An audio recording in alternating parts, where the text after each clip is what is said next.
Ladies and gentlemen, it's now time for Weird Frequencies. Broadcasting live from a cornfield in the middle of central Illinois, deep down inside of a bunker. We dug our own little homes and we live under the ground, and that's where we're broadcasting from. But no, ladies and gentlemen, welcome to Weird Frequencies, home of weirdness. Welcome to season 4. My name is Rob Hansen. Along with me is Tyler, the American T-Rex, and Adam, the seeker of knowledge. Ladies and gentlemen, Bubba is normally around, but he couldn't be here tonight. He was eating some fancy dinner or something with a girl or whatever. Just kidding. Good for him. Good for him. Go eat dinner with a girl, Bubba. Or whoever it was. Anyway, ladies and gentlemen, and special guest host tonight. The big intro for him is I've known Shawn for a long time, and let me turn off this music. There we go. We faded into it. There we go. And I met Shawn years and years and years ago whenever I first started in radio, and he was on the Morning Disaster, and he was a newsman, and he still is one of the greatest newsmen ever, I think. I'm not just like bullshitting or pulling his leg because he's here, but I really think he's one of the greatest, radio newsmen in the Midwest. That's period. That's for me, for my generation, of radio listeners. He's just tops. And he was in radio. I was in radio just a short time, for only really terrestrial radio. I was only behind the scenes a few years, and then I was on the air maybe 2 years or so on Bandemonium. But Shawn was always just super cool to me and one of the most realist people ever. Everyone would be fake and backstabbing and lying to you, and Shawn knows radio people are a ruthless breed in some aspects. They're passionate people and they're very competitive, let's put it that way. And but Shawn was always really, totally just genuine to me, and you could get a straight answer from him, and I'd be like, Shawn, what's going on around here, kind of thing, and Shawn would be like, well, Rob, it's like this, he'd tell you what's up, So is that your best Shawn Ballint impersonation? Pretty good. Yeah. So anyway, ladies and gentlemen, we're super glad to have Shawn Ballint on here because we're going to ask him all kinds of cool stuff tonight, and he's a voice of radio in the Midwest, and there's going to be a lot of people watching, and ladies and gentlemen, welcome Shawn Ballint. Radio Shawn Ballint. And that's the first time I've been applauded since I drove the Kreckles car in the Raymond parade. And then I found out they were applauding the car, not me. So I guess that doesn't count. Like the big chicken car. It's like they're applauding the chicken head, which, by the way, could be a weird frequencies episode in itself. Well, you're a legend, and talk to us a little bit about how your history in radio. How did you get started? And I know it's a long story, but give us the kind of your version of it. And I know you were in what I know is you were in Morning Disaster, legendary host and co-host on there, and then I know you went from there into St. Louis radio and conquered St. Louis radio, and now you're down in. Where have you guys been all my life? And I know now you. Last I heard, I was driving through Carbondale area down there, and you were on the radio down there on a station doing some awesome, news and farm casting down there. And what channel is that you're on right now? Boy, my main gig is WSMI out of Litchfield. Mm-hmm. And so, I'm kind of on a monster station with a big stick that, covers that area between Springfield and the greater Springfield area and the Metro East, the kind of stuff in the middle of the sandwich. So it's humongous, isn't it? Covers a lot of turf. And then, I do a little news in Jacksonville on the side on WJVO, and a gig I somehow have to get out of. I somehow got caught up in doing traffic in Nashville. Look at a map. and I have to do it in the morning and the evening. And I keep saying I'm going to quit. It doesn't pay much, and I'm probably butchering the pronunciation of the street names. But oh yeah, Nashville, cool. By the time I figure out, and they don't take taxes out, so I'm probably making like I don't know, 7 cents a report. I'm the world's. I am my own worst agent, but so I'm doing that now. I got into rate. Going way back, like coming out of high school, I wanted to be a sports writer. I was a lot more sports oriented. Before Morning Disaster. Yeah, going way back, and then it's like coming out of high school. So, and then all of a sudden I heard like a friend was going to Lewis and Clark College in the Alton area, and they had a college station. I thought, I'd love to do play by play. So I went there. Never really got that sports gig. You get somebody who's like the old quarterback, and they hold on to those gigs. So I wound up doing news in Taylorville. Went to Maryland for a couple of years. Family moved out there, and sports is your real love, right?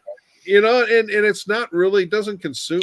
There's so many things, the money, the greed, and I'm talking about management now. If they make the money, I don't necessarily begrudge the players for making a buck, but yeah. So I went out to, I worked in Springfield for the first time in '96, and I started the week that the Morning Disaster went on the air, and I filled in a couple times for Mad Dog, aka Chris Murphy, and I kind of brought just kind of a unique vibe. And well, to be honest, I asked about my personal life and how long it had been since you'd like to think it's all about broadcast skill, but they were so fascinated when I admitted that I couldn't pick a naked woman out of a police lineup. All right, Mr. Blunt, we have a naked woman, a fire hydrant. Yeah, Ray right away went after my personal life. And then on the website, they started tagging on how many days it had been since I was with a woman. So, yeah, thank God social media. That's real great. sexy. So, I did that, and then it made you a legend, though. Yeah, it was such a balancing act because at the time, especially then, you're on WMAY, you have to be serious. You can't be with those people. You can't joke with those people. And I don't know. I couldn't stop myself. And, I got on more and more. And so you'd sit there and do something ridiculous in the morning and then talk to the governor 2 hours later. It was just it was fun. And, how Springfield is, though, if you have any kind of notoriety at all, there are these little terrorists out there. Oh, yeah. And I ran into some late 90s. I ran into some people with not a lot of morals, and I don't know what they thought I was, a Fortune 500 company, but it's like I'm putting my pants on one leg at a time, living in a crappy apartment. I don't know what, right. So I just had to get out, and I went to St. Louis, and went there a couple of times. I remember you were like on you were really legit trying to start your own show, and then people were just calling in and driving you freaking insane. Oh man, yeah, it was. Yeah, I did a talk show, and it was Morning Disaster. Mostly fans. Let's face it. And listeners. And they did heckle calls down there. Like my first day, and probably Ray egging them all on. Yeah, what killed me is usually I know the voice of the heckler. Yeah. Like, yes, Bob. But there was a guy who my first day I thought, what? After all the crap I went through. First go around in Springfield, I'm going to play it straight. I don't want to just put the past in the rearview mirror. And somebody calls and says, we listen to Shawn Ballint up here, and a big joke is, everyone knows he's gay. So it's like, so I blow a fuse, and here I am. I'm thinking, well, I'm trying to change my luck with women, and that's right out of the starting gate. So I'm like having like a seizure. I'm having angina, yada yada yada, and I start to recover. And then what's up, Mike? When I'm just starting to breathe again, and I stop, my face isn't as red as a tomato. My aunt calls in my defense. Oh, I've known Shawn for years. He's had lots of girlfriends, which, what that sounds like, somebody in denial. Mm-hmm. So that's the kind of nutty stuff. the disaster hecklers are. I mean, they literally ran you out of Springfield. Is that what? I mean, you just made a decision. well, you know not to what I try to talked. get out You of know here. what I talked about too with the stuff that left. The stuff that led me to leave it was a lot more significant than that. Usually they were a little playful, but I mean, it's just like people just follow you. It was weird. So it's kind of been, because I tried to keep it like Jekyll and Hyde back in that time. Like if I'm on an AM station, I'm serious, and if I'm on the FM, I'm the wild, crazy guy. So eventually, I just said the heck with it and welded them all both together. Can I admit something real quick? Sure. I may have been one of the many phone calls that heckled you, so I just want to apologize. Tyler. Oh. Tyler. Hey, you know what? That was, Go ahead, that was part of Sean, give the him hell. show. I mean, as long as they were in Springfield. I may have been a couple of those phone calls. I wasn't PS Bob, but yeah. But the one, in St. Louis, it's like having family down there. That is when because I got it. When you go on a disaster, you expect that stuff. You just know you're you can't really get mad about it, dude. You're right. It's just like you bought into it. You bought your ticket when you joined the family, and just like anybody else on there, like you're open to maybe personal issues coming on the air, and you're right. Oh man, I learned. I had a whole relationship on the air, and it didn't exactly help it. I was inept. So that was. But P.S. Bob, when he called when I had the talk show, and I may wrong. So he's working at a car dealership, so he's got access to a phone with 6 phone lines. Yeah. And he would, I don't know what he did, but he set it up where he was calling. He took up we had 3 lines to take in calls. He would book all 3 lines. So you're on Barb and Shawn, you're on the air. Yeah. Hello. Then I'd answer the next line. All right, well, let's hope for better luck this time. Yes, hello. And surely it can't happen again. Yes, hello. And it sounds funny now, but it was literally just wrecking your show and your job. Yeah, it was. I get it, man. It took me about 4 years. Yeah, it was about 4 years before I could laugh about it, but it was. Yeah, but you can now.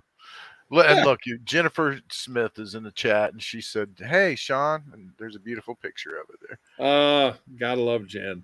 Yeah, there you go. So, so now, you went to St. Louis. You had you were on the air down there on what? On the big 550 KTRS? Yeah, so I was down. It was a weird story. Like I was there 3 or 4 times, and then I had was offered a chance to teach radio in Texas, and wow. I wasn't. It was good money. It was like 200 miles west of DFW, and you could just see where, all these years later, you could still see how the Dust Bowl just, grudge raped that region. It just, you could feel the Dust Bowl. I mean, you could see it. The sky looked weird, and I don't know. And they go, well, the thing about here in Snyder, Texas, just be prepared. Someday the restaurants just close when they feel like it. I thought, I don't know if this is where I want to live, man. Yeah. And I'm big on omens. Like, basically, I took too long to decide. They gave me too long to decide. And I went to check it out, get confirmed, decide if I was going to take the job. And I get there at 2:30 in the morning, and like a big Texas wind farm. I felt like I was Luke Skywalker in X-wing fighter. Like what kind of place is this? Perfect for weird frequencies, but they're all in a grid. And I thought it just looked like a different world. Like I was going to Area 51. Then I get into town at 2:30. It turns out there's an FFA gathering, no hotels available, and so I sleep in my car in the middle of the summer in Texas. And I go to meet the boss was my mentor. So I felt like, because they were going to have me in a dorm room for like a month. And I thought, well, I can go see him because I know him. So I basically let his assistant know that, I do that hushed tone. And, like, yeah, I'm here to see Dr. Dreeth. And So what does she do? She leads me to him, and he's talking to the board of trustees. So I look, you know, that Nick Nolte down and out in Vegas, or no, forget about that. The Nick Nolte mugshot. That's what I looked like. It probably smelled like. Yeah, I'm big on first impressions. So, Yeah.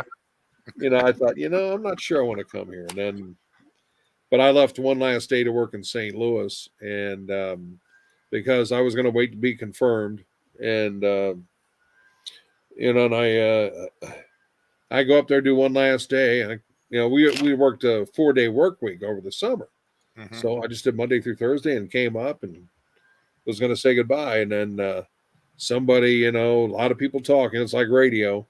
You talk about you know, education and all that stuff, and they made a big deal. Told my mentor that, yeah, I don't think he's coming down. I think he's going to leave you. And like 4 days in, so it's like he says you don't want to be here, and that ended. And then on the other end, my boss at 5:50 opened the door, and then he shut it on having me come back. So it was like, oh, geez.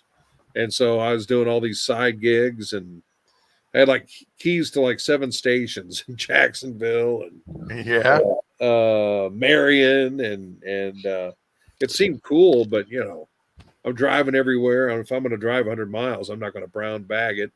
So I'd lost all this weight, and it's like, oh God, it's unhealthy. I don't know how people who get on the road do it, because it's just, you know, you're eating junk, you're sitting in a car, you're sitting crooked. But I did that, and I wound up back in Springfield in 14, which you know, I was there for 6 years at 1450, which, you know, it was just it wasn't really the best fit. You know, like a bigger part of my job all the time was running equipment for remotes. I thought that's not what, Yeah. you know, 25 years into this, it's not really what I'm, you know, looking to do, but just kind of happened, and the rest is history. And I latched on with WSMI 4 years ago. So it's been a pretty good run. It's, you know, good people. The guy in charge isn't running a office politics operation,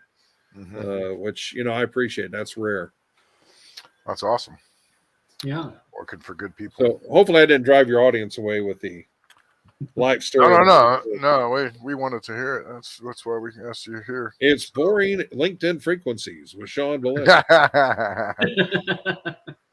So I worked at McDonald's when I was 14. Anyway, liar. That is a lie. They're both lying about it. They're all lying. A bunch of liars. So, well, cool. And now, of course, you're down. What's the name of the station you're on again? WSMI. Right, we serve Mid-Illinois. That's right. How many watts is that thing? Like 50,000. 50. That's right. Yeah, 50,000 watts. You can about pick that thing up anywhere. So, awesome. So, okay, we wanted to also, you know, because you've been in radio so long, and you're a newsman, and you just, you know, you've gained all this knowledge from you know, just media and pop culture in general, and you know, so it'll be interesting to just ask you some of these things, because there's a lot of, you know, let's start with this. Of course, it's the election right now, you know, but people feel like, and you know, everyone in the room could talk about this too. I think me and Tyler have talked about this a little bit, but people feel like it's weird right now. There's a weirdness going on, you know, in the air. It's like things are different, and you feel almost, some people feel out of body, almost like they're not, like they're fake, or you know, and they're just experiencing their life, and people are having a lot of pains, and like not pains, but listen, like being really tired.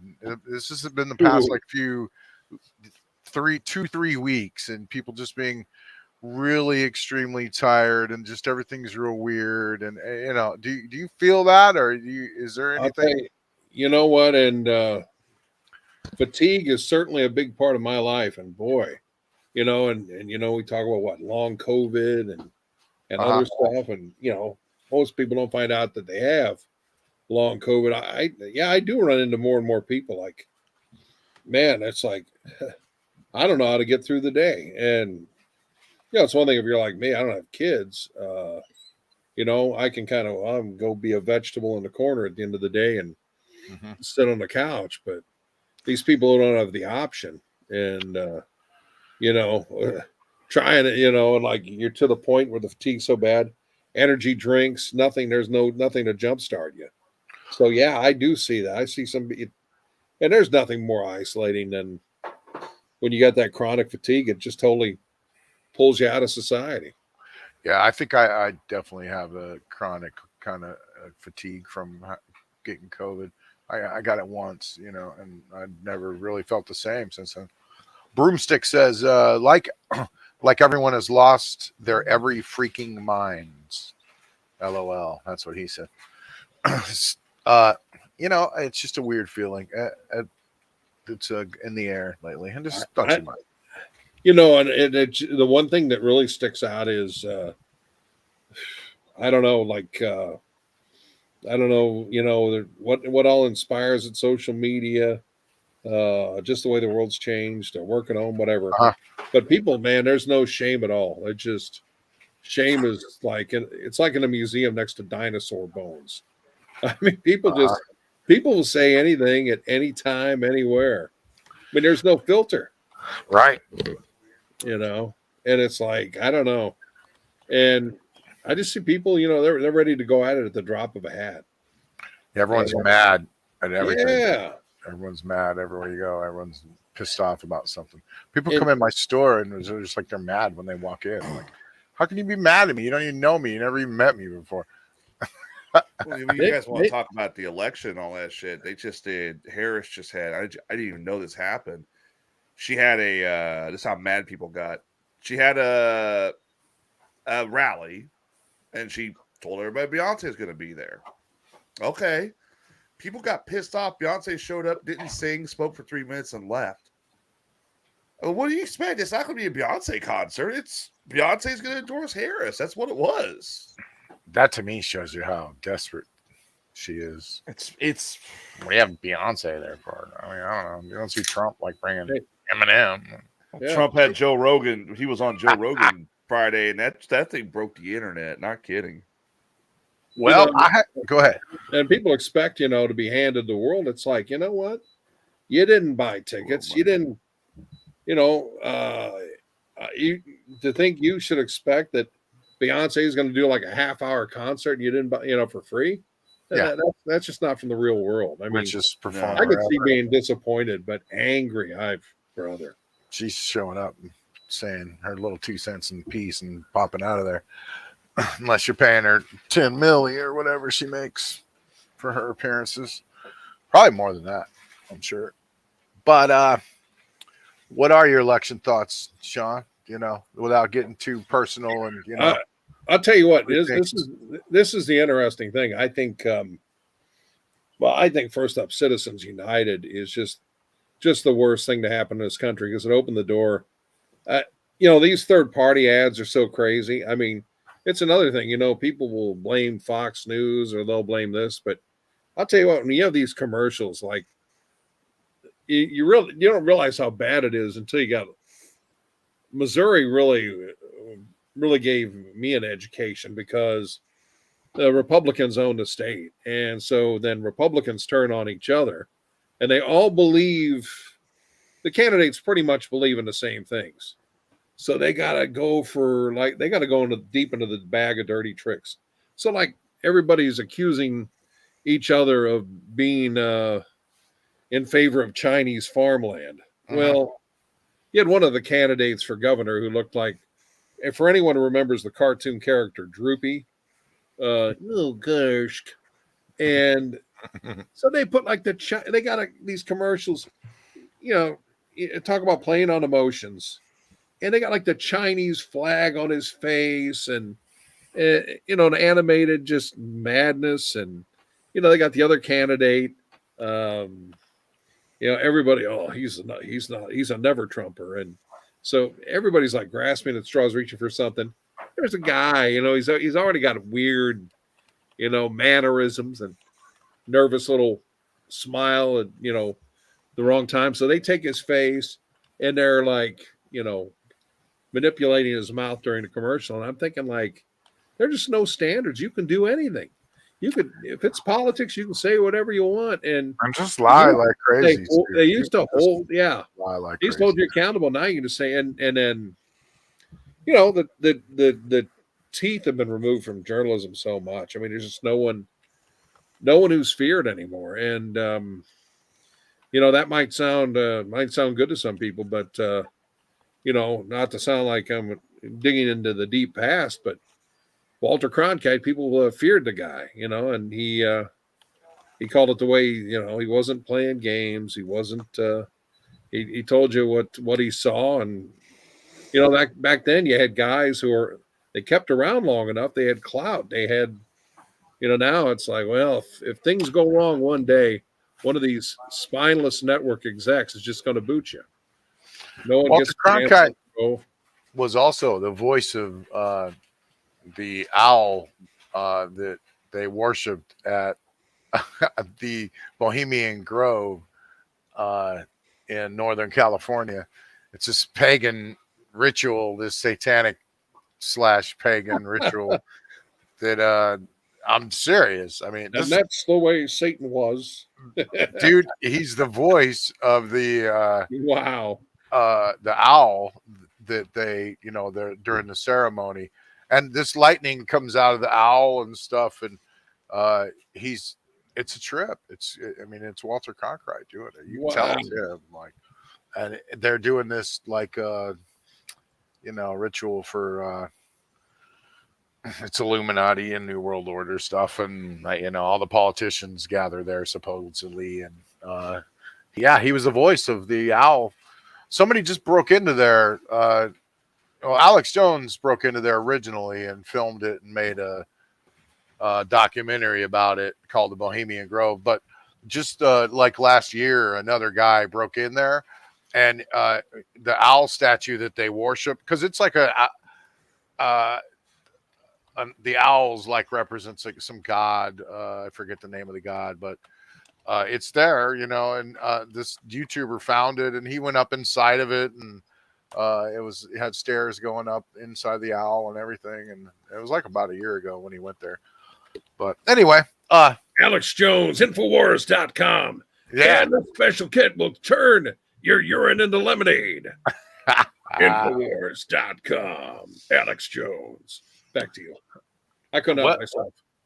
Now, what do you think about what happened to Alex with the way that they blacklisted him from I'll tell you what, that is a rare media platforms. That's a rare thing because well, he outed the New World Order, and he outed the Trilateral Commission, and he outed the this Bohemian Grove thing, and he outed the Bilderberg meetings that they have where all the big princes and kings and queens gather with Microsoft and Coca-Cola and have this meeting called the Bilderberg meeting. And he busted that all out, and he made like New World Order like almost a household word, and Illuminati too. He like created this whole giant,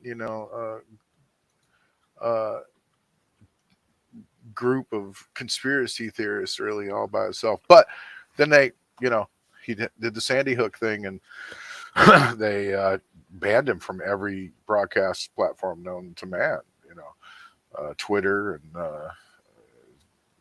Facebook, and they all cut him off. YouTube.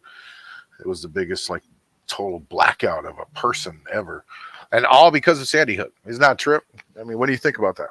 Oh, I think he definitely pressed some buttons there, and it's pretty hard to get squeezed out when when it's your own show and you're footing the bill and you're not, I mean, yeah, it was something. And boy, about the only place I hear from him is somebody impersonating him on Howard Stern. Broomstick said making the frog gay every day. Hey, you want to bring that up? That's one of my favorite Alex Jones memes. Becky Springler says hi. Mike Winder says drink another dude, Tyler. Corey says Elon Musk thinks that we are in a simulation.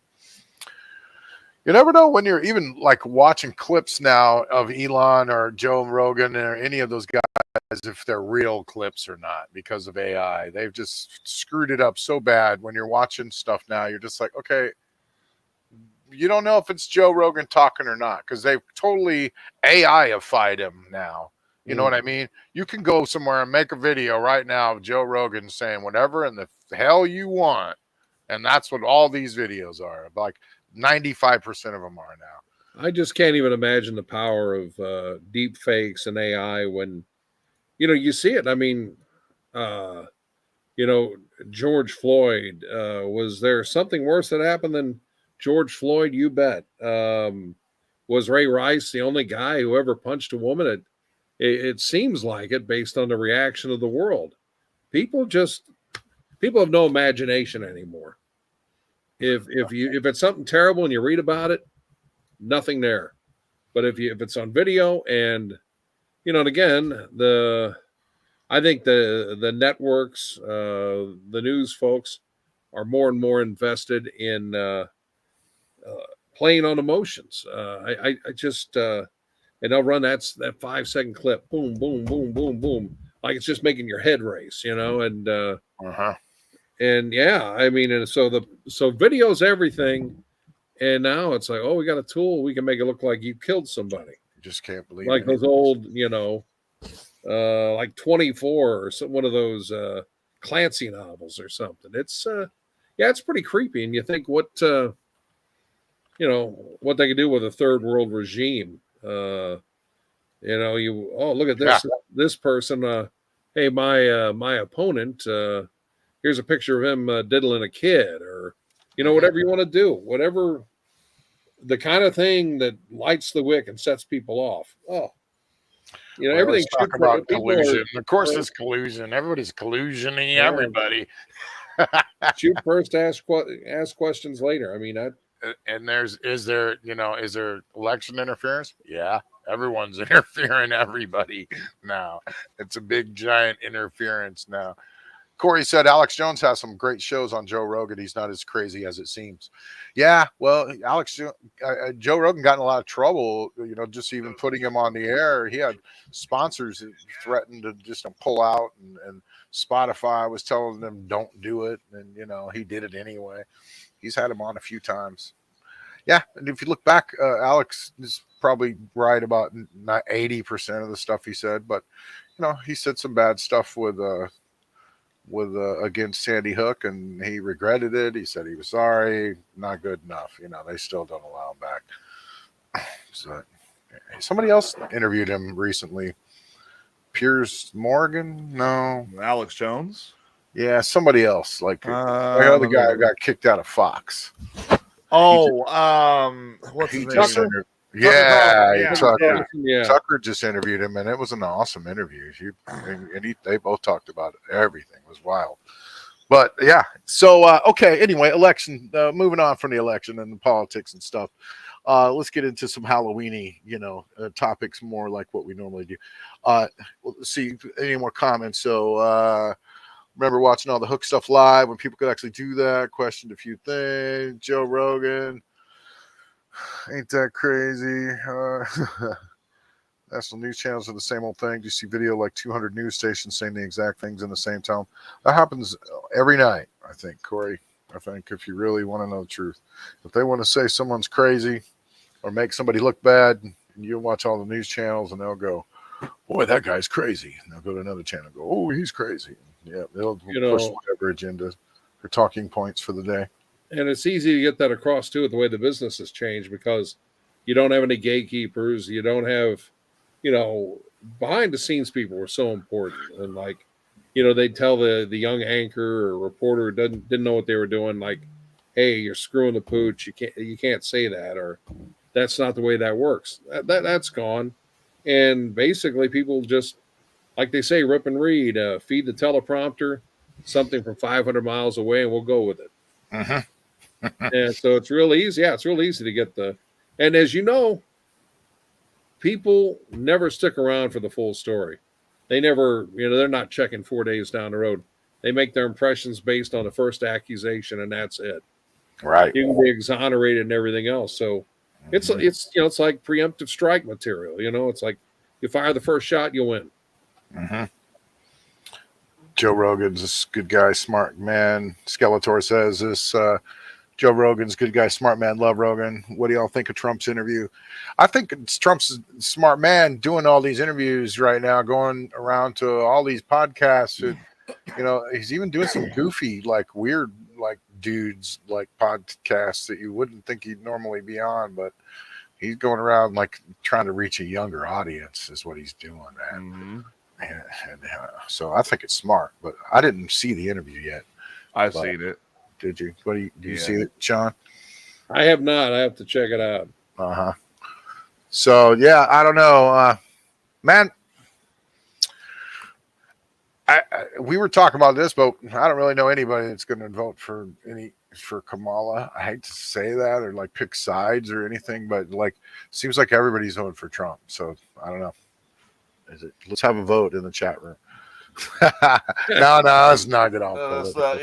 Everyone will get mad at each other and like then you don't want to. If you admit you're a Trump supporter anyway, somebody will want to come and burn your house down. So I'm an anarchist. I don't support anybody personally. All right. So I don't support people that do weird rituals and satanic little meetings and stuff. But no, just kidding. Let's see. Shawn, how about UFOs and aliens? What do you think about, all the stuff in Congress, that's happened lately? Yeah, things are real. And what's your take on that? What's your inside take on that? I've always treated it like ghosts in the past, like I don't believe in it, and I can't say I don't not believe in it if that's actually any kind of grammar.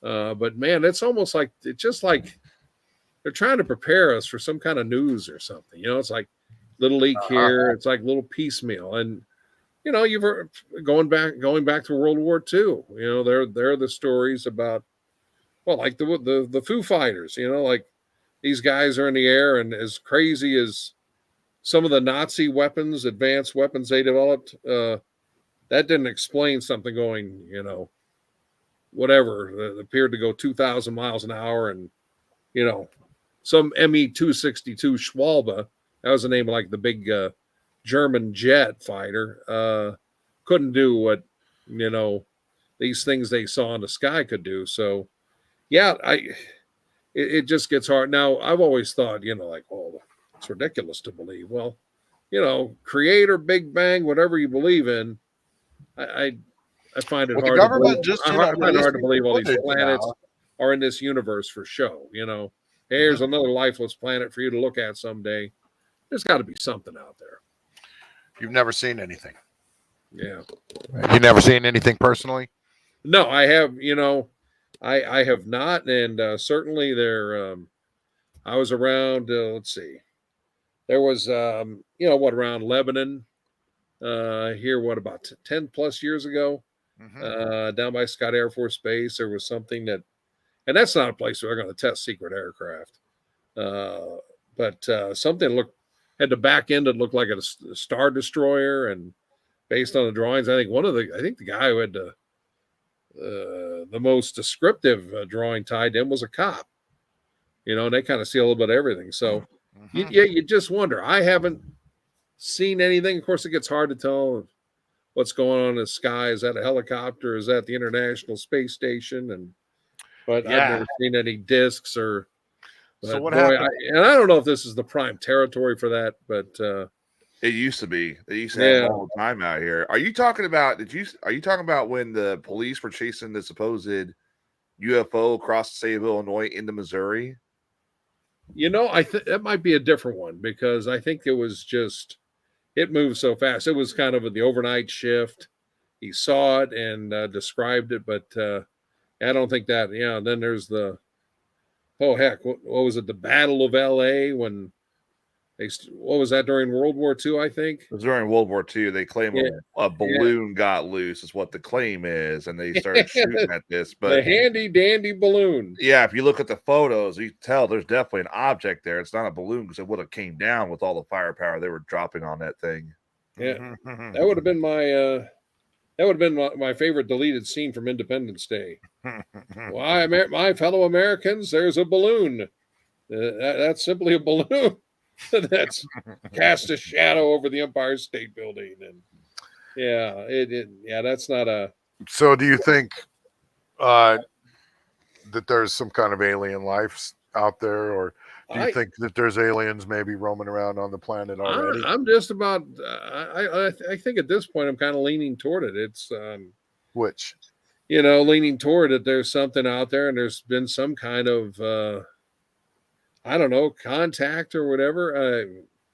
They're just. I mean, I don't know. I can't think of any other reason to release it other than to prepare us for something. But and. At this point, you don't think they're hostile to us because these sightings have been reported for so long. So who knows? Yeah. I mean, I get the feeling they're just out there as voyeurs and, well, let's check these people out. But who knows? I say that it could be like Hitchhiker's Guide to the Galaxy, and they'll blow us up to make a space highway. Wouldn't that suck? Road construction ahead. What does that mean? Right. They're blowing up your planet. Sorry. Broomstick says, how about the ones that were flying above Washington? Yeah, that was a big deal. That was supposedly a meeting where they really showed themselves, and they had some kind of big meeting with Washington that day. That's where they agreed to let them harvest humans in exchange for peace or something like that. That was back in 1952, I think. Yeah, that was their little. So that's why people get kidnapped and sexually assaulted and sent and brought back because they made an agreement that they'd let them do that and we'd leave them alone. Supposedly. You don't think they own like a shop somewhere like Patricia's and people go in like they own Dollar General, for God's sakes. You have 7 pop up in town. That I believe. Yeah, that's back room. That's what it just was. Disappear real quick. No, the Dollar Generals are the UFOs. That's what it is. They're just parked there. You're zipped up into space in the back room. Don't go to the bathroom at Dollar General. Hi, my love making with my husband just isn't what it used to be. Can you help me? Sure, we can. Oh yeah. Yeah, come on back here. We'll show you a few things. I almost blew my cover. So, all right. All right. How about AI and AI robots and things like that? What do you think about? What's your thoughts about the future of AI and affecting things? And has it affected you? Or anything? Well, you look at I mean, you hear about, and they've been pushing to try to do AI news and what's her name, Anna Nova or whatever. So AI trying to put AI on the radio, and it's not going to happen. And then you think of the potential for it to be, just turn the wheels over or turn the wheel over to AI, and I mean, we like to think that only 2 or 3 countries have intense hacking capabilities, but you look at the war and the wars in Afghanistan and Iraq, and here's a guy saying Allah Akbar, and he's got a laptop and takes over a drone. So bad actors can. I don't know. It's chilling, and I don't know, and especially with its potential for errors when you see like AI seems to be right on path when you see something was written by AI, then all of a sudden, like, oh my word, just like the pictures, all of a sudden it goes off the rails. So it's like handle, not to sound like Terminator Reborn, but You know, it doesn't even have to be like the machine's like, oh, we're going to take over and kill the humans. No, it doesn't have to do that. It just has to screw up. You know, Yeah. much less if it becomes self-aware and realizes we're all idiots. And but Yeah, yeah, making it's a robots little. left and right. And where in the heck are people going to work? I just yikes. AI, automation, and I don't know. The future's a creepy place. Mm-hmm. Real creepy. I'll It be right is. back. There you go. Good answer. All right. Something light-hearted. Puff Daddy, Diddy. Diddy? Guilty? Not guilty? What do you think of the whole thing? Is it just is it a big distraction? Everyone always says that about everything now. Any big thing, it's just a distraction. They're distracting us from 3 other things going on. But no. What do you think about Diddy? in fact, I had my nickname was Puffy, and I picked it up my license plates. I thought, you know what, Oops. yeah, I think I'm just going to jump out of that. But Probably, there's I don't know. Let's put it this way. They might be stacking. If anything, they could be stacking something on his past. But yeah, I think there's got to be something there. He's not using Puffy anymore, though. So no, he jumped out of that. Yeah, you can bring it back. Yeah, so maybe not. Well, I figured he did things as Puffy and Diddy, but you think he's just got stuff stacked up and he knows too much, and they're just trying to bring him down, or what? I don't know. And it'll be interesting to see the evidence trail and what they do there, and like you said, when you bring in the taboo, and when all of a sudden the people at these parties that were assaulted were 90% male, and definitely pushing buttons there, whether that is apparently all the rappers were gay. I didn't realize that. You know what, they say that, and they say that about rock stars. I'm just kidding. That dude, look at when you feel like you can get a woman easy, you get bored. And look at all the the 80s hair metal guys. They're all dressed like women. What's going on there? They all had long blonde hair and lipstick. Yeah, like when you walk through the record store in heaven tonight. Yeah. Out of the corner of your eye, you see the Poison album. Like, oh, look at those 4 chicks. Oh. Yeah, exactly. Poison. Those were girls. Yeah. Hey, baby, talk dirty to me. Look me on the bottom. Anyway, girls, Cherry Pie, and girls. But Janie Lane was like they know the formula that girl. Women are kind of drawn. I guess certain women are drawn to that androgynous kind of look. Glam rock was so successful, and yeah, there we go. Just kidding. No, Ziggy himself. All rappers aren't gay. I'm just kidding. Just checking that one. Yeah. Suge Knight ordering a hit out of the. I know. Yeah, right. Yeah, just kidding. All you rappers. We'll be singing like some good old American. Think about you. Good old American straight rappers out there left, I'm sure. The East Coast and the West Coast will be after you. It's kind of put a big stain, though, on the whole rapper thing right now, Yeah. It was so cool and on top of the world and rims and gold, and now it's like this whole bunch of them are gay, running around having these little weird parties, and baby oil. Yeah, and baby oil. Oh. And they're all telling on each other too. Isn't that supposed to be like a rap thing where you're like supposed to be loyal and like stitches get snitches or something like that? Snitches and snitches.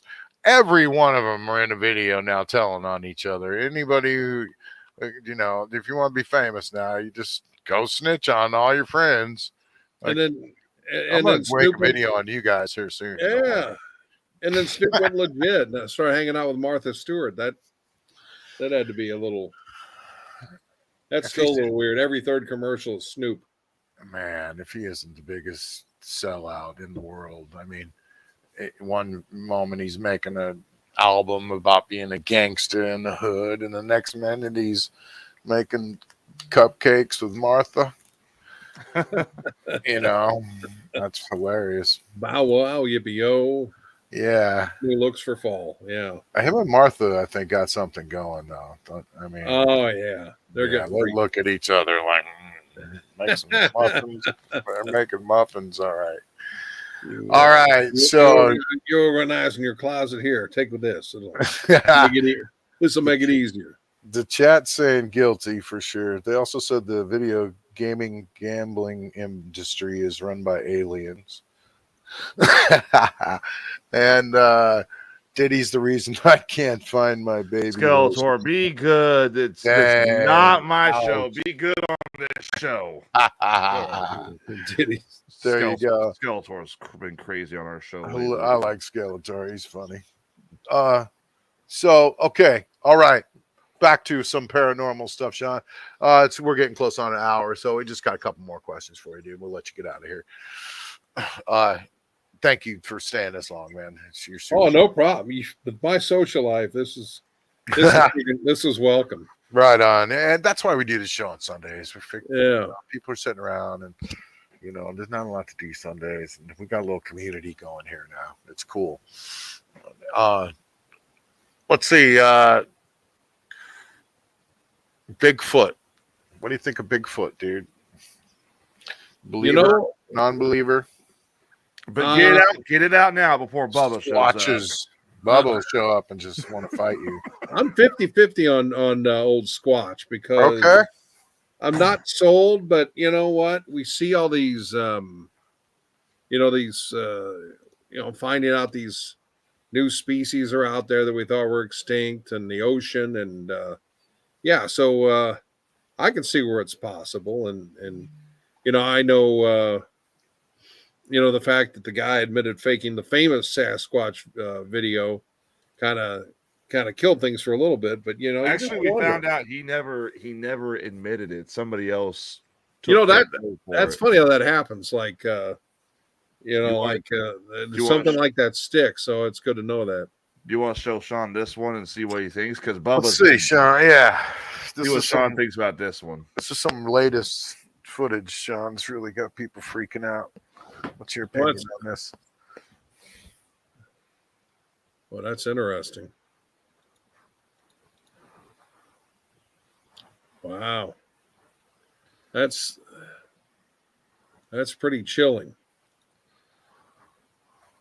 I mean, I want to say fake, but I've had arguments with Bubba that lasted hours and almost days about this damn video. Yeah, that's I could see on one hand, you say it's shaken for dramatic effect. It's just kind of it's tough because you don't get enough of a sample. You see a good turnaround. I guess you could look at still frames, but we have a thing on the show that where we say rush that monkey, right? Hashtag rush the monkey. Well, rush the alien, rush whatever it is. It means all these people always take this footage and then they just, what do? Walk off? Or, why aren't they running up right now to this thing, like trying to get a close up?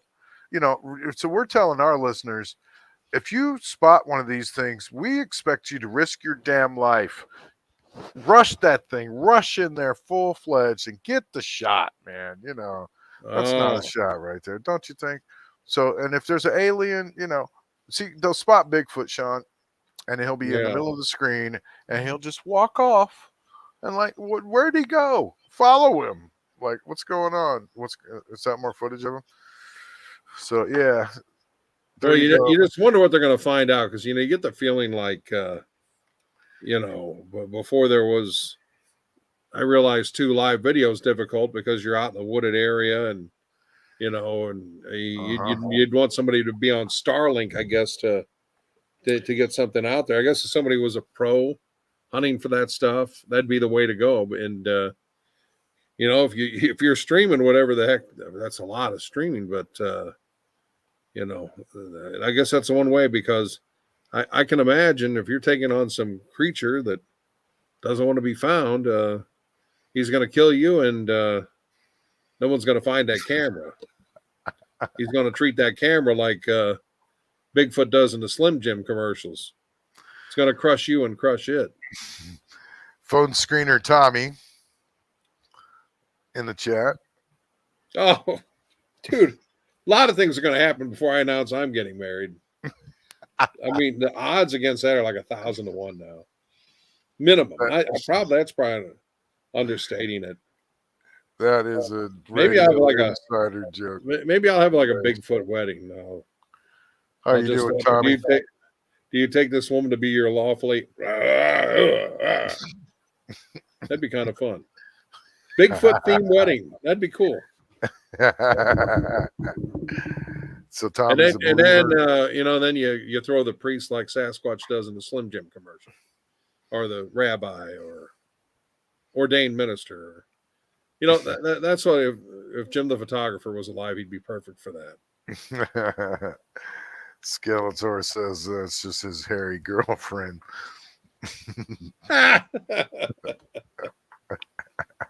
I love this guy. He's good. Yeah, he's funny. Tommy said, let's go. Phone screen Tommy said, great to see you. Right on. It is good to see you. You love this guy. You watch my show. This guy, for every 5 minutes, is unloading on us about some BS. He came into our show the other night and said, hey, he's trying out magic mushrooms. And I'm like, there's no way he's doing this. There's no way. Then every 20 seconds, every 20 seconds, he's talking about, he's hallucinating about an elf sitting in the truck next to him. I'm like, he probably is. Fuck. That's all right. Hallucinate on. We're about to talk about some crazy stuff here towards the end.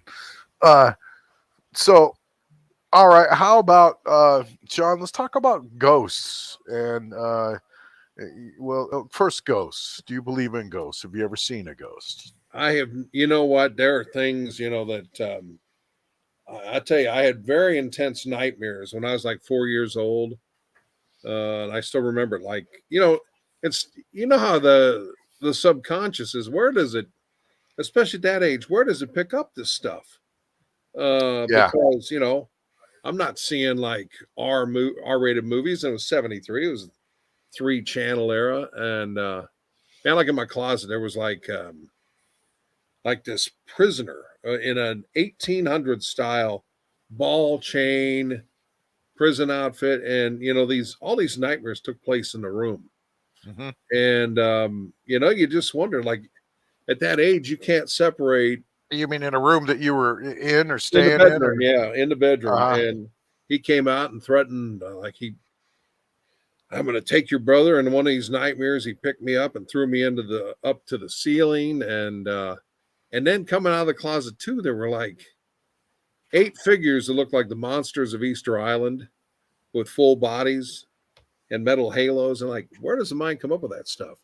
But there were things, like there was like almost like an animated squaw on the ceiling talking to me and talking about what the people had done. And like, I'm sitting there, I haven't taken history class.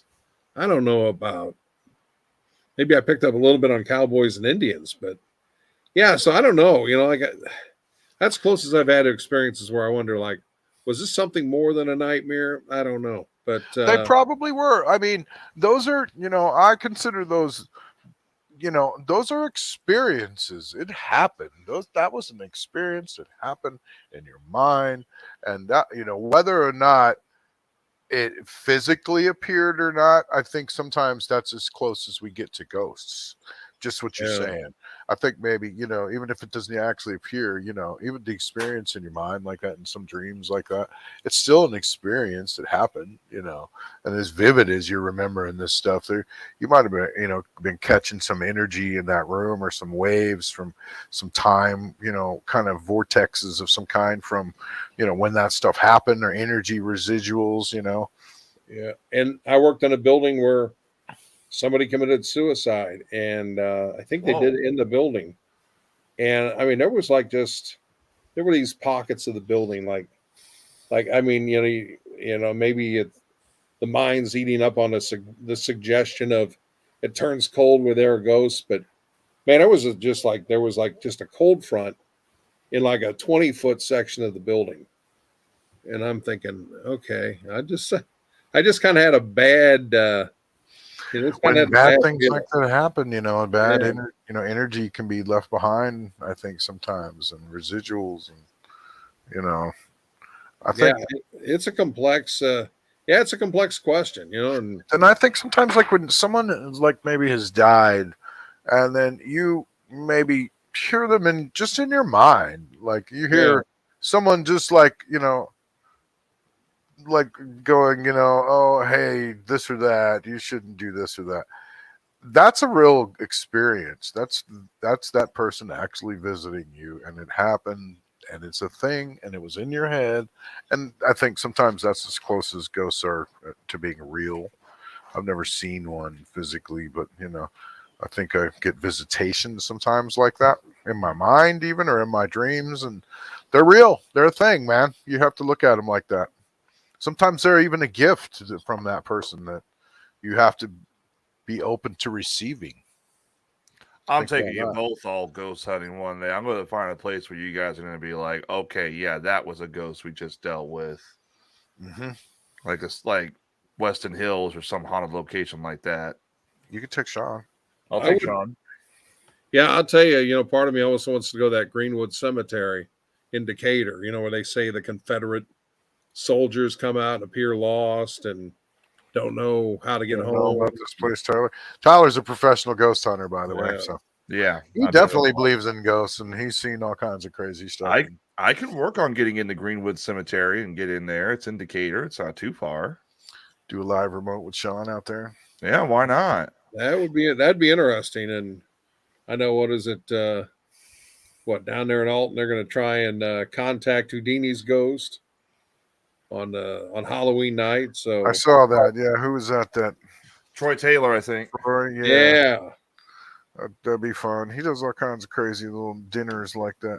Yes, is that how that dude makes his living? He just has dinners and invites people, and that's how he makes money. Or that's pretty awesome. He's a pretty big historian and artist in the area. He goes through a lot of that stuff. You should have Shawn Ballint dinners. Oh God, I'd come. I gotta make everybody pay like $50 to show up and to the Shawn Ballint dinner. Well, let's see. What would I have to do in the? You have to know how to cook first. Well, that would be scary.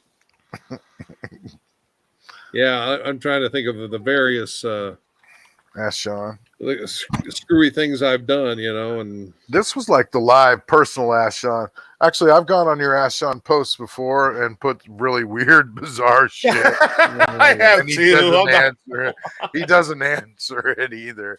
He'll answer like the regular stuff, but I'll ask stuff like, Shawn, what's the meaning of life or something? Oh my God, he won't even answer it. Sometimes I have to come back to that stuff, and sometimes, oh boy, I better not answer that. I'm gonna do that. I'm gonna do a little PM on that one. So I'll tell you the one that leaves the best comments on that is Marvin from Morning Disaster. Because I'll scroll through and I'll see where he's done the whole Ask Shawn anything. And Marvin, I think one time asked him a question. I can't remember what it was. It was like, he asked if Shawn was wearing pants at the time. Because I'm just scrolling through. Does anyone know?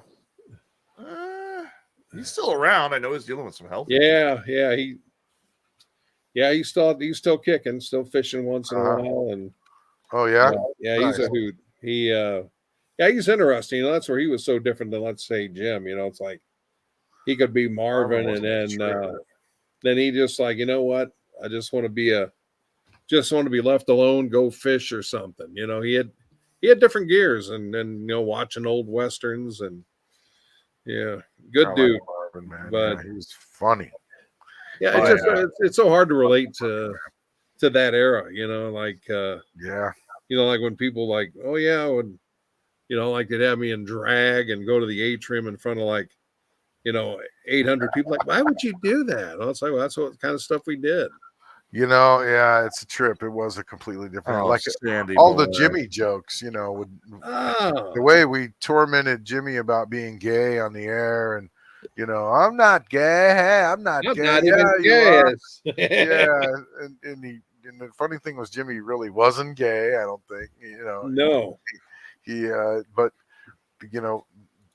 we tortured him on the air. Everyone did. The listeners, everyone. That was a joke, actually.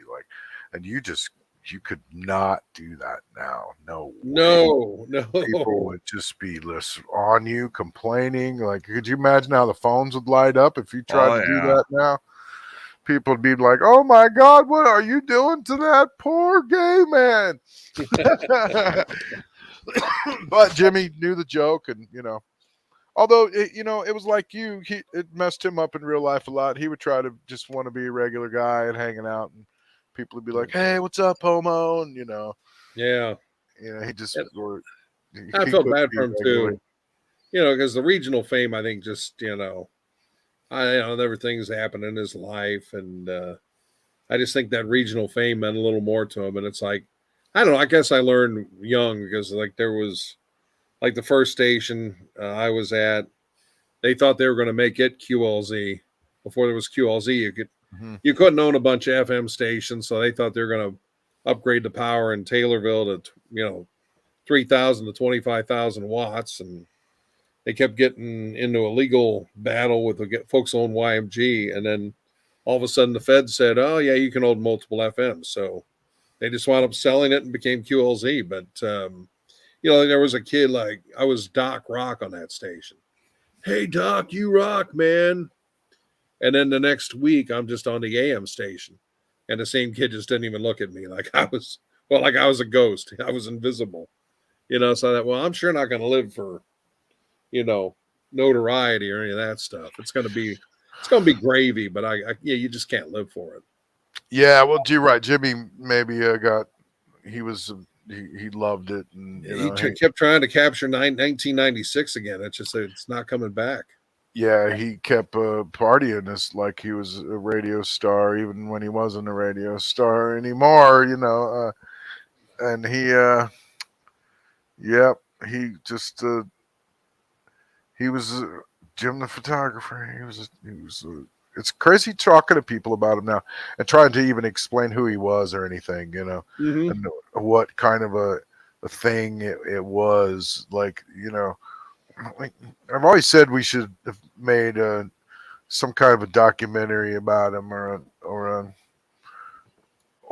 even a book. We talk about some kind of a table book with pictures from everybody throughout the years, and write his book. Me, you, Ray. People that knew him, and get quotes in there. That'd be pretty cool, wouldn't it? Like a cool ass Jim the Photographer table book. Somebody should go fund that or something, man, and get it going. That'd be incredible. Yeah, that would, and Stuffed in a Locker in high school by Dan Fogelberg, and when that story checked out of it, I just can't imagine it. Hey, what are you doing now? You're the leader of the band. You can't stuff. Hey. I'll say I've heard the story of Rob when he was at Woodstock with Jimmy, and how Jimmy gave him some kind of med that knocked him out for hours. But I know Shawn's got at least hundreds of stories about Jimmy, probably stories we've never even heard about either. Opening the door naked and all the other. You couldn't make up that guy, man. He just, and then buying the ambulance, and then when told you can't drive an ambulance, you have to change the appearance. Look at this. It's the Millennium Falcon. No, it looked like some vandals spray painted and got bored and just quit. This is the Millennium Falcon. There was not one single thing other than having a windshield and being made of metal that if the Millennium Falcon was made of metal, that resembled the Millennium freaking Falcon. No Chewbacca hair. No, I don't know. I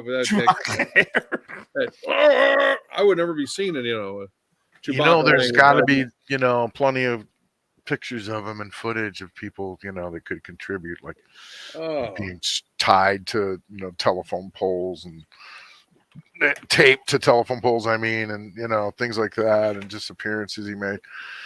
But yeah, I don't know. But what about a couple other things, Sean? I'm gonna let you go. Ghosts leads to afterlife. What do you think about? You think there's a heaven? You think there's a hell? What do you think? You think there's a reincarnation? We're gonna all come back? I do believe, even if we're not, and I don't know if the whole story, is just right, but I have to believe there's some kind of creator, and I don't know what in the. I have a hard time believing we just go into dirt, but then how do we really know what happens? It's I look at everything religion says, and I try to look through an evidence-based way. Like in Rome, the Christians were the enemy, and then, well, all of a sudden Rome becomes at least the initial capital of Christianity. So I thought, gosh, people then must have saw something, but um, I do find it to be a challenge. But like the Big Bang versus, like we get into science versus religion, and to me, it's like I don't think one necessarily cancels out the other. Did aliens create us, or did a god, or did many gods? So it's like, so I think somehow there's something up there. I just don't think a planet just happened on its own. And complicated creatures and ecosystems. So yeah, I don't know. And I struggle with that because obviously, death probably isn't 50 years away. Might be next week. I don't know. And I'd like to think, but I don't know. You're Gary Busey say, yeah, we just go up there and look like gold bars in Fort Knox, and we're just little lights, and like we're like some kind of music festival saying, hey, this God thing is cool. So I'd hate to be just a bar of light, Right. Exactly. We all look the same, and all that. Yeah, that stuff's so interesting, because we go up there, we're together with our families, and then somebody else says, oh, you're just up there to worship the creator, and that's it. That's like on you look at your calendar. Well, let's see, today, worship God 8 a.m. to 8 a.m. And I don't know what to think. But Tommy says, what if our reality is just a continuous loop? Or do we keep, learning and coming back? Or is this it, do you think? Some people think this is it. Then you move on and you learn everything you're supposed to learn here. Yeah. To another kind of thing, or who knows? Yeah, I don't know. And that's why we like asking that question and hearing, yeah, and reincarnation, is just kind of, gosh, you'd have to have evidence, but how in the hell would you get evidence? Yeah. I would, I don't know. Other than Shirley MacLaine. There's a hip current reference. So, last question. What about like the pyramids? Do you think men built the pyramids, or do you think aliens built them? And that comes with the whole, aliens created us story too. Yeah. Oh boy, that's tough. I mean, you delve into any of that ancient aliens. I sit there and I think about when they show the theories of how they think humans could have, and they don't seem very sold on it when they say, well, they would have had to walk up the pyramid with a 50-pound block on their back, and don't we have any faith in human ingenuity to pull that off? I think it's sliding rocks on some mud and some sand. I know there are incredible things like the Colossus statue in the ancient world. So I don't know. I mean, the engineering knowledge it took to make something like that and to make it stand up, and even the Sphinx and the other stuff. The other buildings all over the world that match up with it and have the same kind of architecture. Yeah, and it's hard to plug in the alien aspect because you just don't have any evidence. But there's ancient really, buildings your mind opens everywhere that we're supposed to believe it was built by wagon and buggy driving people with mallets and wood mallets. And you look at some of these cathedrals now that exist still in India and all over the world with just incredible faces and architecture and giant doors on them that are like, fit for giants and other kind of, people think that those were maybe even built by other civilizations, even before us, but that are still there. Somehow. And then you ask the question there, if you're looking through that prism, it's like, are the creatures depicted like the sacred walking two-legged dog, a humanoid kind of dog? Is that is that supposed to be a god, or is that open? If you're looking through that filter, is that like, or is that one of the folks who paid a visit from elsewhere? I don't know. Mm-hmm. Skeletor says, I think when we die, we come back in a different reality and different time. Well, you're on mushrooms right now, so hopefully, if they've hit you, then you I was about to say, tell us the damn answer. So, I was about to say, let us know if you're peaking or not. I mean, you didn't eat it that long ago. You can't be peaking yet, buddy. Takes a couple hours to kick in, don't it? Or a good hour, 45 minutes. I don't know. I think not that I've ever done anything like that before. I've dosed in a few mushrooms here and there when I was a kid. They're fun. They give you rubber band legs. Your legs feel like they're rubber bands. They're like, and it made me laugh a lot. And I saw colors and stuff. But, you can really take a lot of them in the right amount and practically see God, And also people now are, you can take these real high doses and like a DMT experience and shoot out of your body.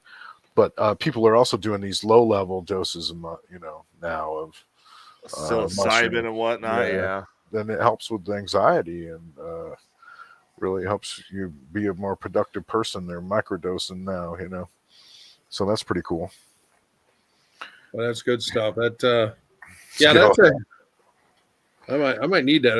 I might need that on a boring Tuesday night sometime. Get you a little microdose, Sean. Yeah. It's what they're called, man. They sell them in like little vape shops and stuff. Don't go to a corner store and get them. Go to a real vape store. I think Illinois is actually talking about legalizing mushrooms next. I think that's what they're talking about. Skeletor said his dick is smiling at him. Yeah, I had my arms. I had my arms turn into French fries one time. Looked at them and they were both like McDonald's French fries. Wow, my arms are French fries. My friend said, "Hey, are those things kicking in?" And I was like, "Well, my arms are French fries, so I'm pretty sure, yeah, it's working." Skeletor said his mind is melting. So let us know about this afterlife, Skeletor. I'll stick with beer and weed. That's all I'll stick with. If you could go ahead and contact God for us while you're tripping out and just ask him if we're coming back or not, we'd like to know that. Or if there's some other plan, maybe. Can you fill us in on what that is? Thank you. Get back to us. What do you mean I got reincarnated as a house cat?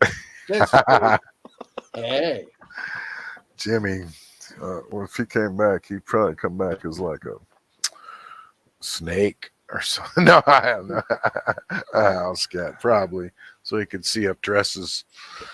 Oh, hey. What's that? Yeah. Doesn't Ray have? Hey, look, I'm a pussy. Doesn't Ray have like a pet dog or cat? Jimmy came back reincarnated as the cat or dog, one of the two. Yeah, he might be one of Ray's pugs, possibly. Who knows? Hey, why am I short again? Jimmy be pissed if he came back as one of Ray's pets, probably. He was a pet his whole life. No, I'm back. I'm back again. Well, Sean, it's been fun, dude. We just wanted to talk to you, get some, good straight answers from a newsman. And, we try to ask and talk about things on here that, just your average person can understand. And, we don't try to get too technical, and Tyler will sometimes with his stuff, but we try to literally figure stuff out, and so it's cool to be able to ask you just some questions. Oh man, I was honored. I appreciate it. and it was fun having you, man. So thank you so much. And so where can people hear and see you for now next? You know, I do a daily segment at 1:40 on WSMI 106.1. So that's the one thing. If you're not interested in news from Hillsboro, Litchfield, Pana, and I'm on that doing that 7:45, 12:15, 5:25. So yeah, that seems to be the best way to get that little mix of commentary, comedy, and all that good stuff.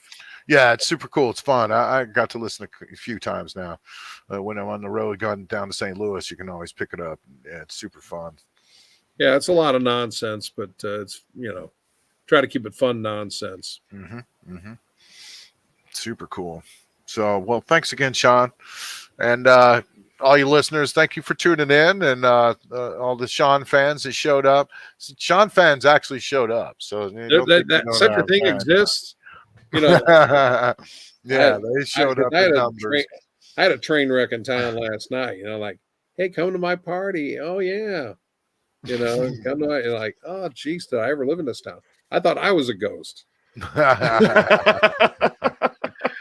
So, Skeletor, did you talk to God for us? Get an answer back real quick or not? Darn it. Jim the photographer comes back with, I'm a gay frog. What the son of a bitch. Hey, I'm a gay frog. Hey. I'm not a gay frog. I'm not even an amphibian. Super. You son of a bitch. People will come up to me in grocery stores and stuff and go, hey, super and stuff. It's like, they do that still? Yeah, it's funny how he still is alive like that. Yeah. Dude, yeah. People still talk about they were gonna have that big anniversary, and it just kind of anniversary show and concert, and it just kind of faded and wound up just being 20 people talking about the old times. But dude, we yeah, still it's something, and then the fact that so many people let their kids listen as they were driving along or whatever. Yeah. So you get somebody who's like a ridiculously young age talking about the show. The sad thing was technology, we didn't do a lot of filming, and I don't think there's a whole lot of movie clips of them to try to put together some sort of a documentary about them. They're just, I don't know, maybe if people have them out there, but I was in charge of the audio and visual behind Morning Disaster for, when you were there, and I was building the web pages and stuff before I was even a DJ. And we built the gym cam, and remember the gym cam? We are stars. On the gym cam. It had its own theme song. Yeah. I got a new money making idea. I'm gonna entertain. I'm gonna pleasure myself.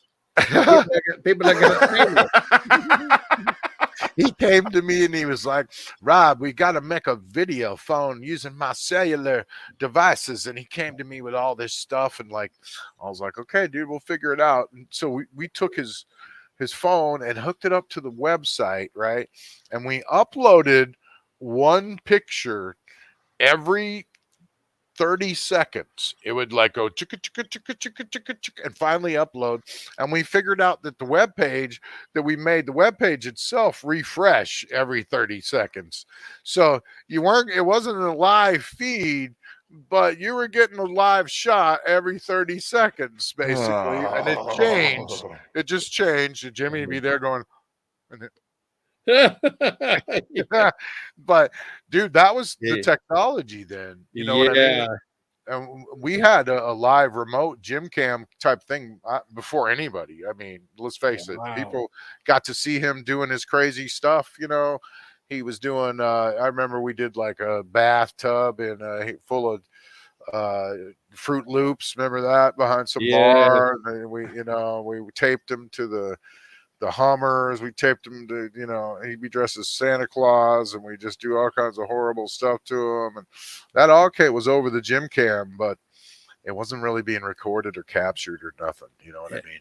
Yeah. And he never said no. I mean, I didn't say no very often, but there were two things where, okay, they wanted to put an engagement photo in the paper, and they wanted to have some professional person do makeup and whatever, have me in drag or whatever. Mm-hmm. And it's no, that stuff, there would be churches protesting at my house.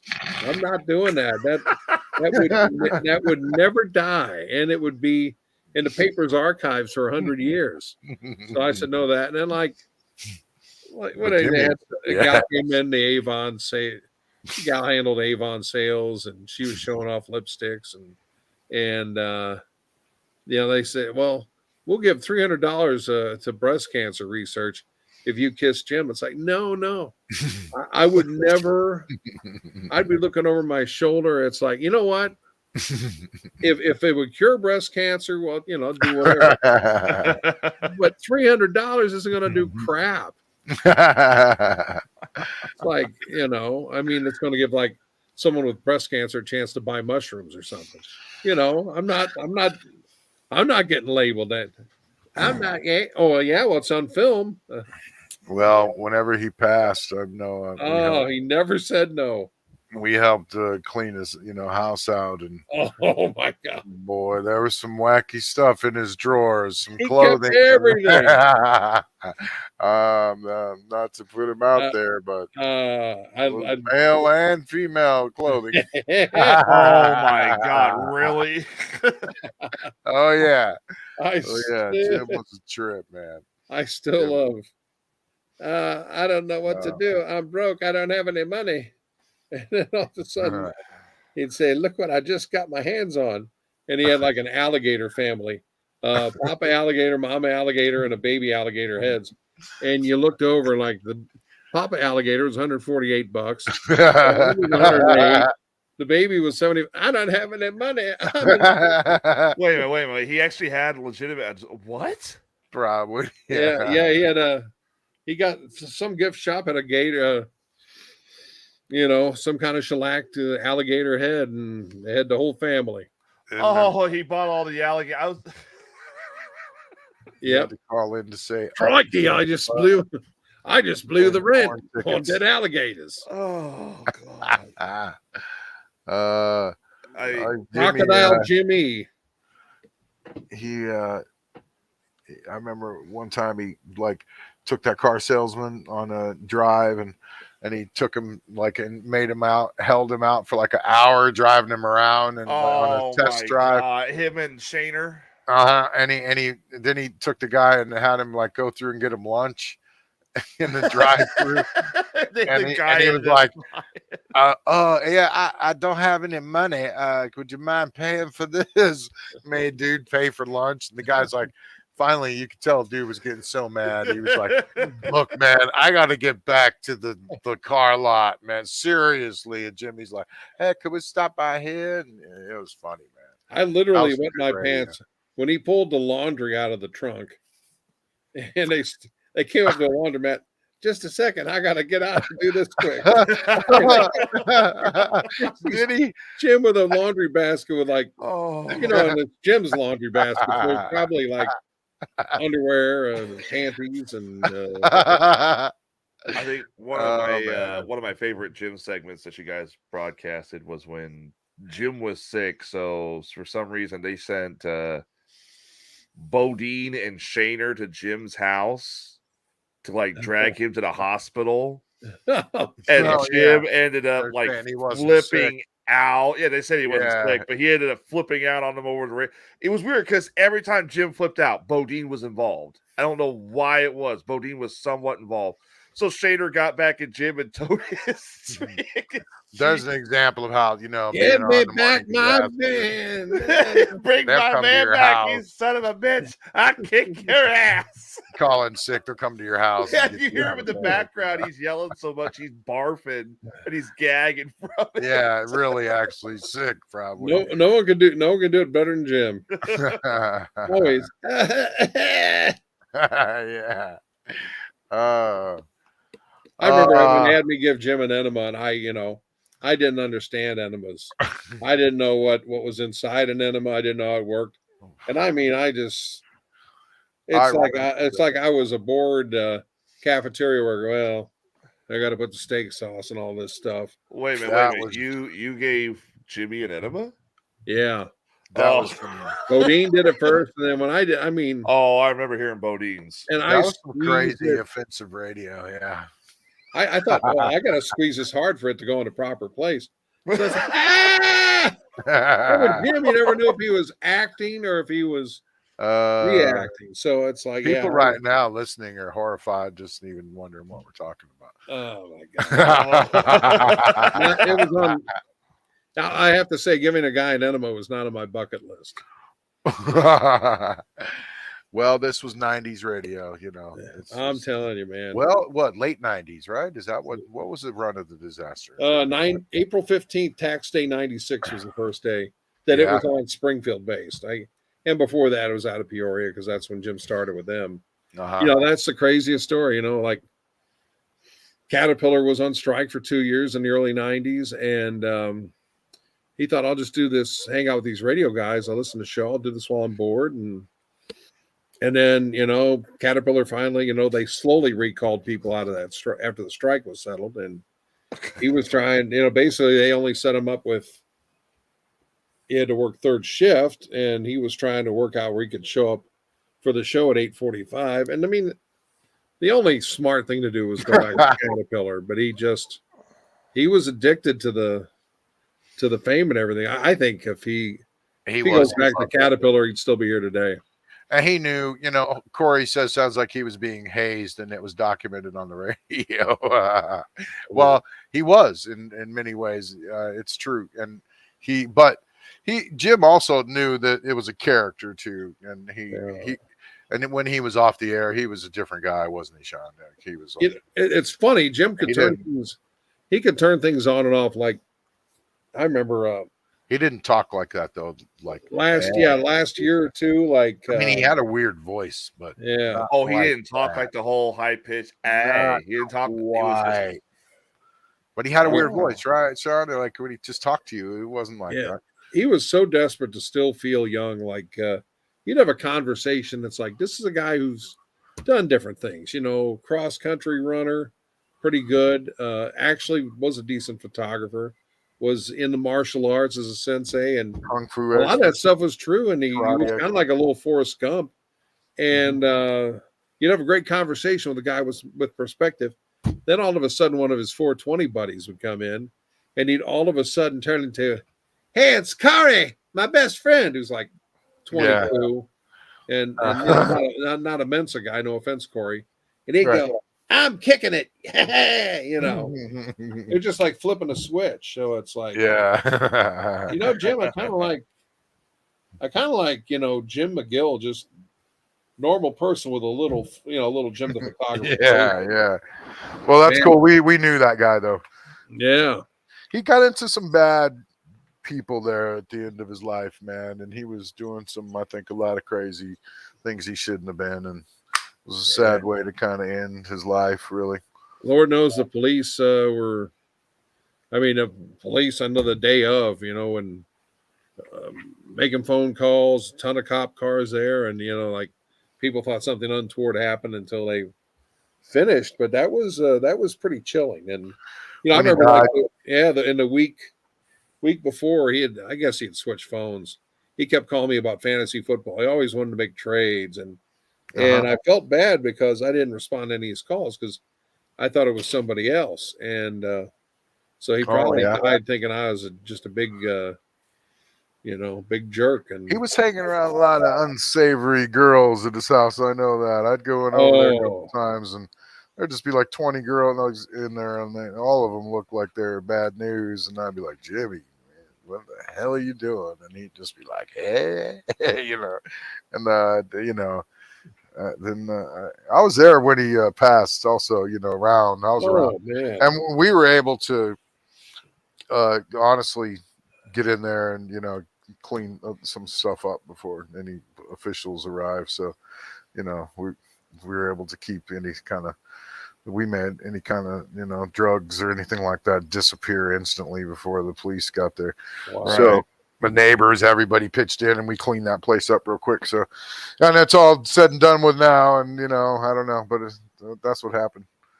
But, you know, so we were able to like have a clean. We were able to, you know, had a nice report in the newspaper, because then, you know, a big star like that would be a big stink, and he OD'd in his house and blah blah blah. And they were able to just kind of keep it all kind of quiet and respectful, and that's nice. Instead of saying, he probably OD'd on the couch. We don't know for sure, but he didn't just die of natural causes. Maybe he did.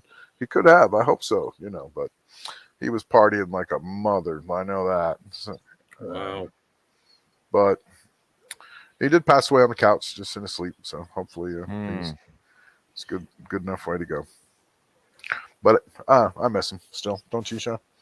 Yeah, there's no doubt. You laugh a lot less, and I think we all felt older after he died. And it's hard for me to believe that he was younger than me when he passed. And it's hard to imagine him now. He'd be 69, I think. But he always seemed like he was. I mean, wouldn't that be a celebration? The kid had 500 shirts with 69 on it, and he had like golden birthday, big deal. He looked like he was way older than he was, even when he was young too, for some weird reason. Well, how old was he when he passed away? Like, it is 53, I think. 53.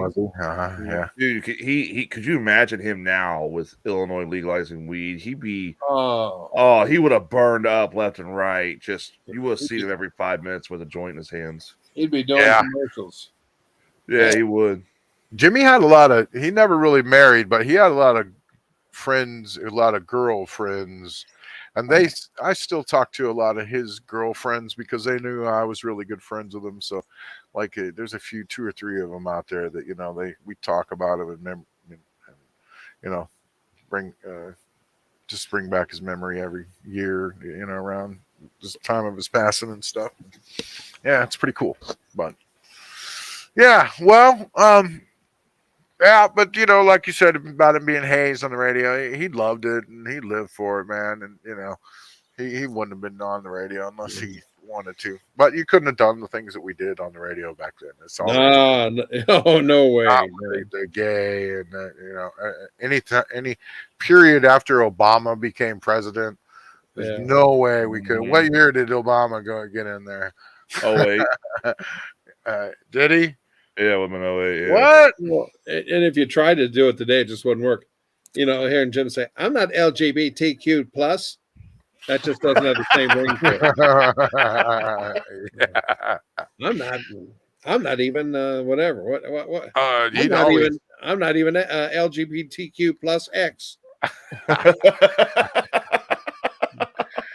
I mean, that we had the callers calling in and saying "up Jim's butt" to win tickets. I think Becky said that earlier. She said, "I remember calling in and saying up Jim's butt for corn tickets." I love the one where we asked the trivia questions, and they were insanely easy questions. You're wrong. Jim gets punched or whatever, and I forget. Oh yeah. What is the state capital of Illinois? No, you idiot! No. And it was usually a fake punch, but there wasn't. Well, we had that one time. Jim gets punched. Punch Jim, win tickets. Most people did it right. Just kind of soft. And there was one. We did the Jim. They did the Jim confessions. I'm Jim the photographer. No, you got to say this, Jim.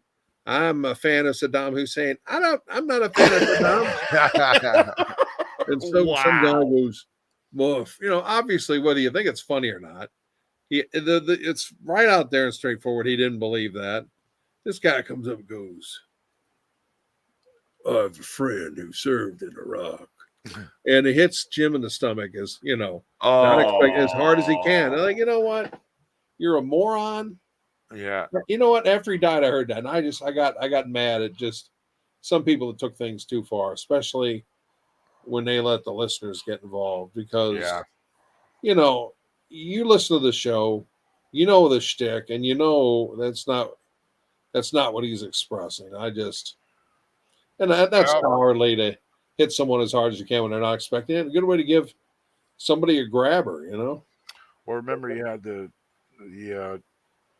rocket, the bottle rocket in his ass crack. Oh God! The lead singer of some band, some famous band, Adam Ship, shoved it down farther down his ass when it put it lit. the wrong way is what Ray said. That dude I shoved interviewed- it down there. That's what Jimmy Yeah. told me. He was going to sue that dude. It was stupid. I mean, And it burned up his ass, and then they fired him because of it. and it's one of those deals where, and the whole thing was, okay, he had to do it. But then it reached a point where he didn't really have to do it, but he just heard the crowds cheer again. And like, that was kind of the killer moment, like he wanted to hear the crowds again. He wanted to hear the cheers, and, and just, it was a great risk. And I think, it definitely changed his lifestyle, because you talk about an active guy, and he had, I think, permanent damage downstairs. And Oh, he did. He had to have surgery. Bottle rocket up the ass. Yeah, not up the ass, but it was like in his ass cheeks. In the car. I mean, it burnt up like right by his butthole, his faces. I mean, it burned up there, and it burnt him up really bad. He had to have some surgeries. Yeah, and his cheeks looked like two burgers on a barbecue grill. That he was off work. They were cooked at like 2,000 degrees, and they fell to the bottom of the grill, and like the metal and everything just. Corey says, the more I realize Ray's a bully. Nah, that's not the case. It was a show, and they were best friends off the air, and I think Shawn and Ray and Jimmy were like a trio. They were like, you don't you think it was like the three of you guys are like super good friends and back in that time, and and they're definitely like anything, like a band or anything in showbiz. There are strained times, and times you're on the outs, or times you're not getting along. So it's I mean, Shawn's not saying now Ray was a bully. He didn't bully him, but it was part of the shtick. He fought and I think at that time, I think there was that point where, okay, Jim had to do it a few times, but he just kept doing the bottle rocket thing. It's like, they love me again. And he'd get on top of the Hummer, and Ray has the talent of seeing interesting people and just pointing out funny things about them and making them do funny stuff. Yeah. Like Steve, the guy who's on his show now, say, that he's bullying him, but he's, it's not the deal.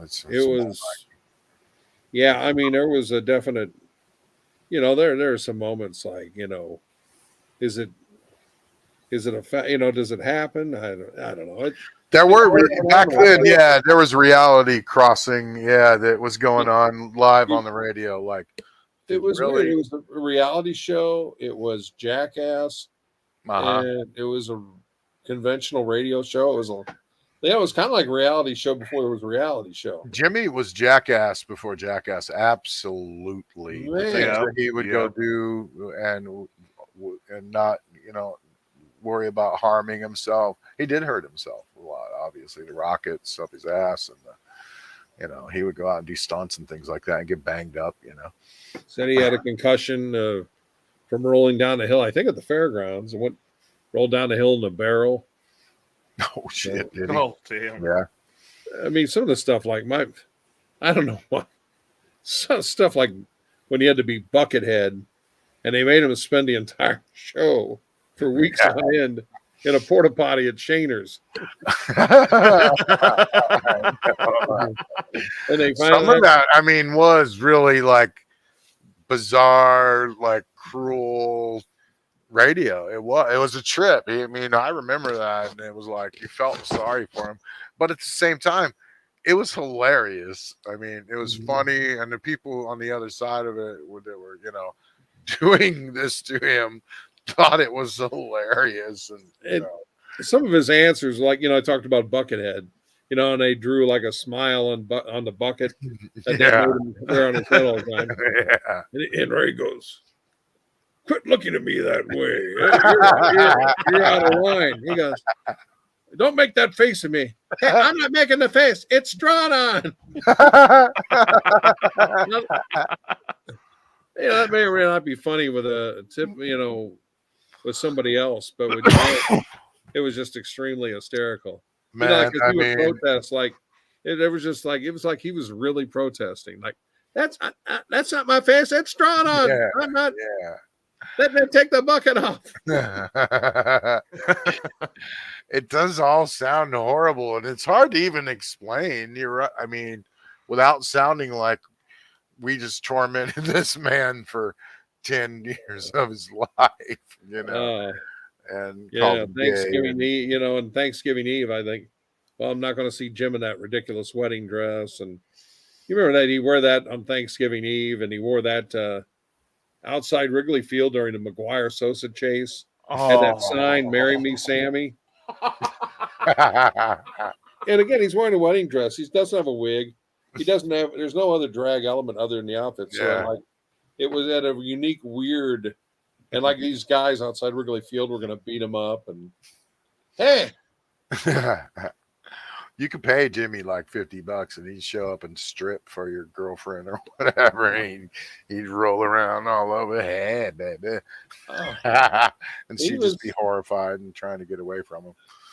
He was one of them. I still remember I went with a couple of Illini games to him and with him. And he, well, maybe to him because they were bad. And like he basically like set up a bar on top of the dash, and like the state police have all these like wolf packs on I'm out there in 72 going on to 74. Mm-hmm. Hey, I got a little what do they call it? Oh, I got a little road soda here. Yeah.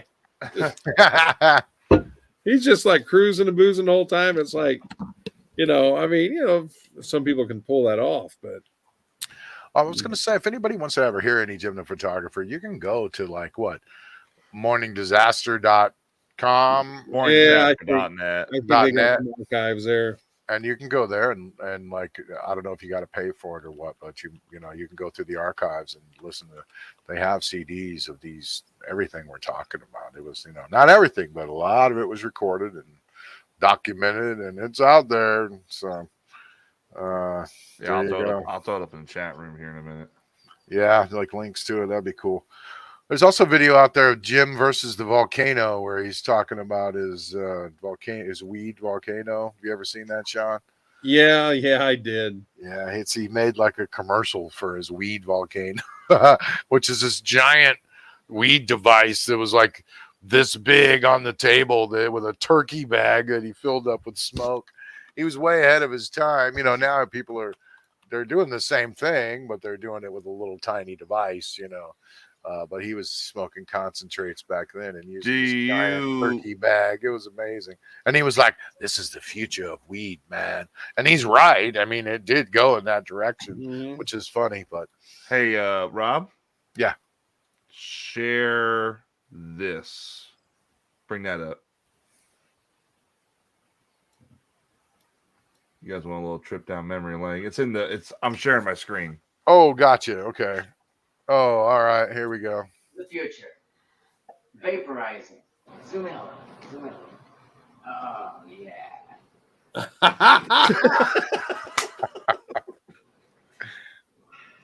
This is a waste. It really is. This is the future right here. You just tear off a little piece, and instead of putting it in here, I put it in here. Drop it in. And let it heat up. When that orange comes up, he's vaporizing. Lid on. And it was a healthier way to smoke weed. Orange light is off. You're not burning it. There's no carcinogens. Put it on. It's just vapor. And but look at this setup. That's Jim the Photographer, everybody. And then this is Jim's living room, and he had a fishing line hanging above him with that little clip there, some kind of hair clip of some kind, right? See that clip holding it? Yeah. Here's what I mean by the future. You want to vaporize your herb because you want the most out of it. The health advantages are astronomical. You ever get tired when you use this? He was the Thomas Edison of weed. I know you have to. You know you have. He was. You've gotten tired too. He was. Man, I feel like I got to take a nap now. You know, want to know why? It's because your body is absorbing 200 chemicals. That's right, 200 chemicals.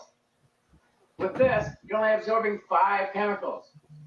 And you This is also my have no favorite part. tar When he goes, yeah, coating the inside of your I lungs, still miss making you this tired. every once in a while. You know, that tar coating the inside of your lungs, that's like an air filter on your car that's all clogged up.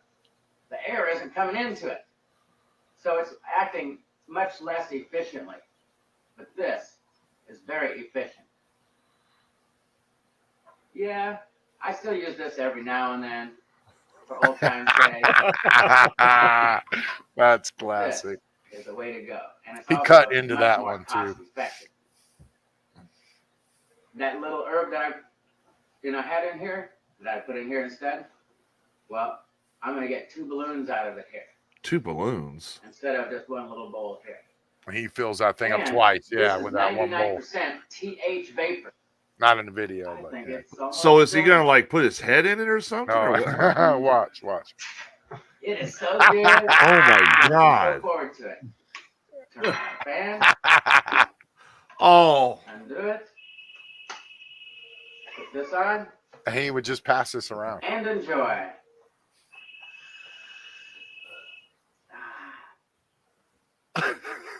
This is the tasty way to go. The future. And it can be yours too. He's the Doc Brown of weed. He was. Come in He my was, DeLorean. man. I'm going to get you high in 2062. What year was that, Tyler? what's that? What year was that? Do you know? That was, it said it was 17 years ago is when that video was posted. And there's so many people, weird frequencies, as he would say, sweet fuck yeah, 17 years ago when this was posted. Wow. Look, I'll bring it up again. There's all the comments here talking about how much they miss Jimmy and shit. Really? Yeah, you want to share that again real quick? That's the power of weed. Right there is weird frequencies right there. Oh, cool. It's not for everyone. Seasoned veterans of the plant will enjoy it more. Jeez. Yeah, you can still find that video. Apparently, that's up I'll there. be damn, yeah. Recipe Jimmy, had no reason to make that and didn't get paid anything from that volcano company or anything, but he made it. He's ahead of his time. We're making his little that was his his TikTok video right there. So there you go. That was a cool way to end the show. We can at least let these young kids know who Jimmy was a little bit then that way. But yeah. Shawn, it's been a pleasure, dude. Thank you so much for being on the show. You too, my friends. We'll let you go, and thank you again. And we'll talk to you soon. Maybe we can have you back on the show sometime. Sounds good, man. Good to see you again. Yeah, we like getting people on the show and weird things like pop up in the news and stuff like that. So, yeah, it's really good to see you and talk to you, man. Thank you. And if I get married, I'll make sure you guys are the first to know. Don't hold your breath. We'll be there. I'll be in a nursing home, and some employee will marry me to, get my whatever I have in the will, and they won't get much, and then they'll kill me, and that's probably how I'm going to go out. Oh man, but we'll have the greatest bachelor party ever for you. Oh, yeah, that's good stuff, and I'll try not to. Hopefully, Depends will become more advanced by then. Oh, good Lord! Yeah. All right, man. Well, thanks. All right, my friends. Thanks for helping us launch our first episode of the new season. So, and we'll see you guys next week, next Sunday night, 8:00. Have a good night, everybody. Peace out.